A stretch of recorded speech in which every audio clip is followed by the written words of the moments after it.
দিনহাটায় লক্ষ্মীর ভান্ডার প্রকল্পের টাকা পেয়েও যারা বিজেপিতে ভোট দিয়েছে তাদের নাম কেটে দেওয়া উচিত, এমনই বক্তব্য রাখতে গিয়ে বিতর্কে জড়ালেন খোদ তৃণমূল নেতা দীপক ভট্টাচার্য।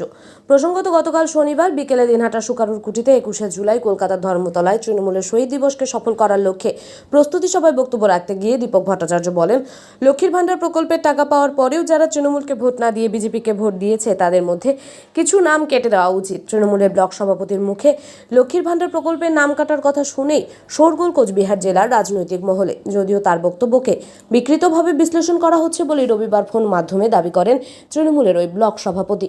অপরদিকে তৃণমূলের এহেন বক্তব্যকে কটাক্ষ করলেন কোচবিহার জেলা বিজেপির সম্পাদক বিরাজ বোস। তিনি বলেন, লক্ষ্মীর ভান্ডার হোক বা যে কোনো প্রকল্পই হোক, সবকিছুই সরকারি প্রকল্প। সরকারের দায়িত্ব দলমত নির্বিশেষে সরকারি প্রকল্পের সুবিধা সবাইকে পাইয়ে দেওয়া।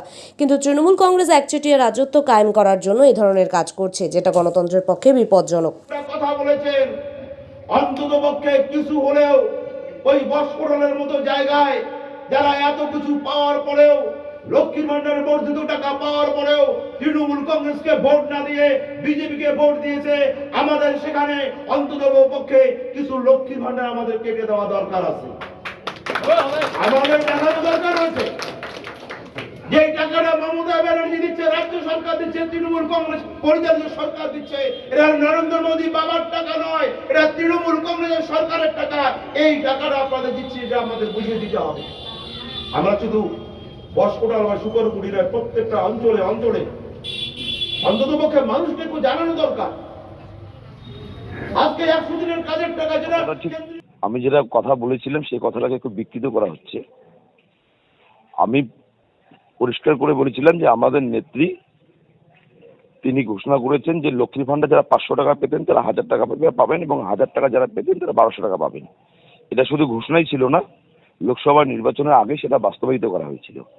এবং পরোক্ষ হয় বিজেপির এক নেত্রী দিনহাটা সংহতি ময়দান থেকে পরিষ্কার করে ঘোষণা করেছিলেন যে বিজেপি যদি পশ্চিমবাংলায় 30টি আসন জেতে তবে 3 মাসের মধ্যে বাংলা থেকে লক্ষ্মীর ভান্ডার প্রকল্প বন্ধ করে দেওয়া হবে। আমি বলেছিলাম তারপরেও যে সমস্ত মা বোনেরা লক্ষ্মীর ভান্ডারের কথা চিন্তা ভাবনা না করে বিজেপিকে ভোট দিলেন, আজকের দিনে দাঁড়িয়ে যদি লক্ষ্মীর ভান্ডার বন্ধ হয়ে যায় তাহলে কি পরিস্থিতি হবে, আমি সেই কথাটাই বলতে চেয়েছিলাম। কংগ্রেস সবসময় রাজনীতি করে, যারা বিরোধী রাজনীতি করে তাদেরকে কোনো সুযোগ সুবিধা দেওয়া যাবে না। এবং এরা কিন্তু তৃণমূল কংগ্রেসের যে মন্ত্রী সে কিন্তু সকলেরই মন্ত্রী, বিরোধী দলের কার্যকর্তাদেরও মন্ত্রী। এই যে ইচ্ছাকৃতভাবে সরকারি সাহায্য প্রদান থেকে এদেরকে বঞ্চিত করার তৃণমূল কংগ্রেসের একটা টেন্ডেন্সি, এটা গণতন্ত্রের পক্ষে বিপজ্জনক। ওরা বিরোধী শূন্য করে দিতে চাইছে, যেটা গণতন্ত্রের পক্ষে বিপজ্জনক। তাই আমরা চাই আমাদের যেটা মোটো, গরিব প্রান্তিক মানুষেরা কে কি পার্টি করলো সেটা না দেখে সকলকেই সরকারি সুযোগ সুবিধা পাইয়ে দেওয়ার নৈতিক দায়িত্ব হচ্ছে সরকারের। সেই দিকটা খেয়াল রাখুক।